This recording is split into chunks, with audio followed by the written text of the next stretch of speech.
નમસ્કાર મિત્રો, સ્વાગત છે તમારું અમારી યુટ્યુબ ચેનલમાં।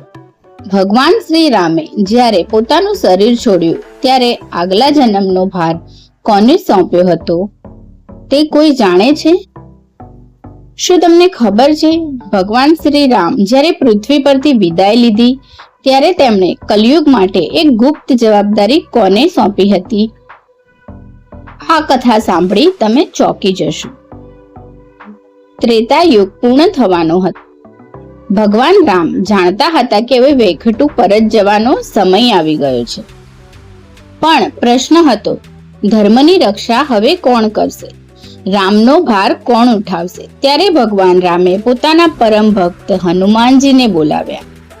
હનુમાનજીને બોલાવીને રામે કહ્યું, હે હનુમાન, હું શરીર છોડું છું, પણ કલયુગમાં મારા નામ, ભક્તિ અને ધર્મનો ભાર હું તને સોંપતો જાઉં છું। હનુમાનજીની આંખોમાં આંસુ આવી ગયા। તેમણે હાથ જોડીને કહ્યું, હે પ્રભુ, જ્યાં સુધી પૃથ્વી રહેશે ત્યાં સુધી હું તમારા નામની રક્ષા કરીશ। કહેવામાં આવે છે ભગવાન રામે સરયુમાં જળ સમાધિ લીધી તે પહેલા રામનો ભાર હનુમાનજીને સોંપ્યો હતો। એટલા માટે કહેવાય છે જ્યાં રામકથા થાય ત્યાં હનુમાન જરૂર હાજર હોય છે।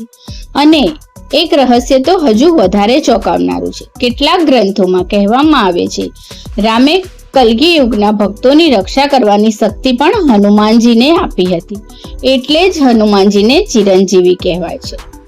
તો રામે એક ગુપ્ત વચન પણ આપ્યું હતું, તે માત્ર થોડા લોકો જ જાણે છે। તો તે જાણીશું આપણે ભાગ 2માં।